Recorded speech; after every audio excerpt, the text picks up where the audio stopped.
మత్తయి సువార్త 18వ అధ్యాయం 1వ వచనం నుంచి 2వ వచనం వరకు రూపాంతర అనుభవం. చెప్పండి, ఏంటది? రూపాంతర అనుభవం.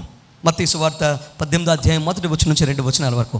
యేసు ఒక కొండ మీదకి ఏకాంతంగా పోయి వారి ఎదుట రూపాంతరము పొందెను. పేతురు, యోహాను, యాకోబు ముగ్గురు శిష్యుల్ని ఆయన తీసుకుని వెళ్ళి ఒక కొండెక్కాడు. కొండెక్కి అక్కడ ట్రాన్స్ఫర్గేషన్ అయ్యాడు. అంటే ట్రాన్స్ఫార్మ్ అయిపోయాడు.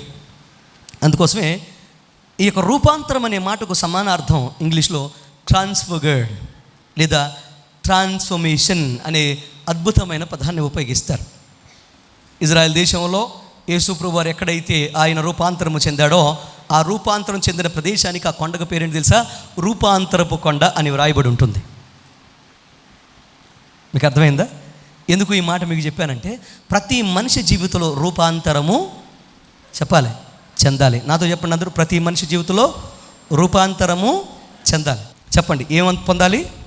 నూతన జీవితం రావాలంటే ఏం పొందాలి? రూపాంతరము రావాలి. రూపము మారితే దాన్ని రూపాంతరం అంటారు. అంటే ఇట్స్ లైక్ చెప్తాను వినండి. ఎలాగంటే, ఒక గొంగళ పురుగు, దాని రూపం చాలా భయంకరంగా ఉంటుంది. దాని యొక్క నూగు చాలా దురదన కలుగు చేస్తుంది. దాన్ని చూస్తే మనం పట్టుకోలేం, దాన్ని ఒంటి మీద పెట్టుకోలేం, దాన్ని మన పక్కన ఉంచుకోలేం. ఏంటది? గొంగళి పురుగు. దాని పేరు గొంగళి పురుగు. అవునా? దాని పేరు గొంగళి పురుగు. గొంగళ పురుగు అది గొంగళ పురుగుగా ఉంటే ఎవరిని ఆకర్షించలేదు. కానీ అది ఎప్పుడైతే ఏదో మూలకు చేరి తన యొక్క సలైవతో చుట్టూరు గూడు కట్టుకుంటూ తనకు ఉన్న వెంట్రుకలను, ఏ వెంట్రుకలైతే మనుషులకు దురదన కలుగు చేస్తాయో, తన రూపాన్ని వికృతంగా మార్చి తనను ఎవ్వరికి అందంగా లేకపోతే ఎవరిని ఆకర్షించకుండా చేస్తున్నాయో ఆ యొక్క వెంట్రుకలన్నీ తన నోటితో పీకేసుకుంటూ ఏం చేస్తుంది తెలుసా? తన సలైవాకి అంటే నోటి నుండి వచ్చే ఒక ద్రవానికి అంటించి ఏం చేస్తుంది తెలుసా? తన చుట్టూరు ఒక గూడు నిర్మించుకొని అది మునగ తీసుకొని ఆ యొక్క గూటిలో అది కొన్ని దినాల పాటు ఏమవుతుంది తెలుసా? తనను తాను ఉపవాసం పెట్టుకొని అలాగే అందులోనే తన పాత జీవితాన్ని చంపేసుకుంటుంది. ఎప్పుడైతే తన పాత జీవితం చచ్చిపోతుందో అందులో నుంచి నూతన జీవితం బయటకు వస్తుంది. నూతన జీవితం బయటకు వచ్చిన తర్వాత ఆ నూతన జీవితంలో 2 రెక్కలు అది పొందుకుంటుంది. 2 రెక్కలు పొందుకుంటుంది. ఆ రెక్కలు కూడా ఎలా పొందుకుంటుంది తెలుసా? అందమైన అద్భుతమైన రంగురంగుల రెక్కలు దానికి వచ్చేస్తాయి. ఎప్పుడైతే తనకు అందమైన రంగురంగుల రెక్కలు వచ్చినాయో మెల్లగా తన కట్టుకున్న గూడును మళ్ళీ తన నోటితో కొరికి ఒక చిన్న రంధ్రం చేసుకొని అందులో నుంచి అలా బయటకు వస్తుంది. అది బయటకు వస్తున్నప్పుడు ఆ ఇరుకైన రంధ్రంలో నుంచి అది బయటకు వస్తున్నప్పుడు చాలా నొప్పిని, బాధను, భయంకరమైన వేదన అనుభవిస్తుంది. నలిగి బయటకు వచ్చిన తర్వాత ఒక్కసారిగా తన రెక్కలు ఇలా చాచి ఒక్కసారిగా ఎగరడం మొదలు పెడితే అది ఎగురుతూ ఉంటే అప్పుడు పిల్లలందరూ దాన్ని వెంట పడుతూ ఉంటారు. అది ఎగురుతూ ఉంటే మన ఇంట్లోనికి వస్తే అప్పుడు అంటారు, అబ్బో సీతాకోకచిలుక వచ్చింది, అదృష్టం రా, అది మంచి జరుగుతుందిరా, మంచి జరగడానికి సూచన అన్నారు. ఇంతకుముందు వస్తే అది గొంగళ పురుగు ఉన్నప్పుడు వస్తే నువ్వు పరిగెత్తి చెప్పుతో కొట్టావు, చీపురుతో కొట్టావు, దాన్ని చంపేశావు, దాన్ని చెప్పుతో నలిపేశావు. కానీ ఎప్పుడైతే దాని రూపం మారి వచ్చిందో ఇప్పుడేమంటున్నావు?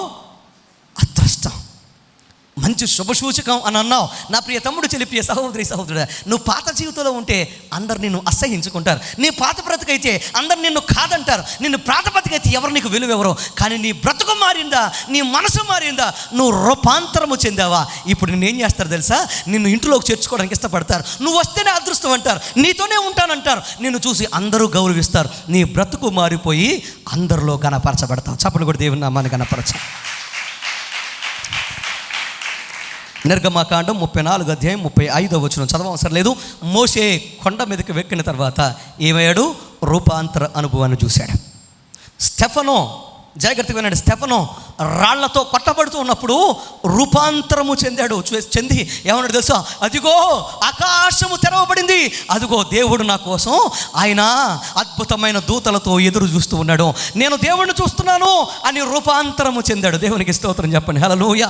పడుతున్న భయంకరమైన, వేధిస్తున్న, నలగొడుతున్న ఆ యొక్క రాళ్లతో కొట్టే దెబ్బలు, బాధ అతను అనుభవించలేట్లేదు. అతని శరీరం ఏమాత్రం లెక్క చేయట్లేదు.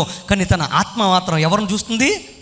ఆహ్వానించే, పిలుచుకునే దేవుని చూస్తూ సంతోషంగా, రక్తము ఒడ్డుతున్న, భయంకరమైన బాధ శరీరం కలుగు చేస్తున్న, సంతోషంగా శరీరాన్ని విడిచిపెట్టి వెళ్ళిపోయాడు. అక్కడికి పరలోక రాజ్యానికి. దేవునికి స్తోత్రం కలుగునుగాక. అప్పుడు తమ్ముడు, చెల్లిపోయే సహోదరి, సహోదరుల శిష్యులు కూడా అలా చూస్తూ ఉండగానే ప్రభువారు రూపాంతరము చెందితే అందరూ ఆశ్చర్యపోతూ రూపాంతర అనుభవం పొందుకున్న తర్వాత అద్భుతమైన దీవెనకు వారసులయ్యారు.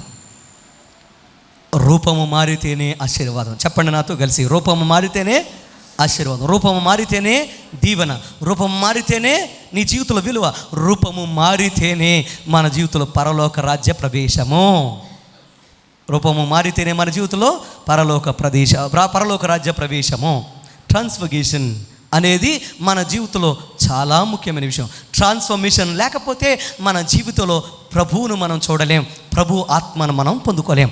ఎప్పుడైతే ట్రాన్స్ఫర్మేషన్ మనకు వస్తుందో మనం నూతన అనుభవాల్లోనికి మనం జీవిస్తాం. అంత మాత్రమే కాదు, మీ జీవితంలో గుర్తుపెట్టుకోండి, తిరిగి జన్మించడం అనేది ఒక రోజులోనే జరిగే అద్భుతమైన కార్యం. తిరిగి జన్మించడం అనేది ఒకరోజు జరిగే అద్భుతమైన కార్యం. ప్రభువును మనం తెలుసుకొని పాత జీవితాన్ని వదిలిపెట్టి తిరిగి జన్మించడం అనేది, నూతన వ్యక్తిగా తిరిగి జన్మించడం అనేది ఒక రోజులో జరిగే కార్యం. కానీ నూతనం అవడం, అలాగే మీ జీవితంలో రూపాంతరము చెందడం అనేది జీవితాంతకాలం ప్రతిదినము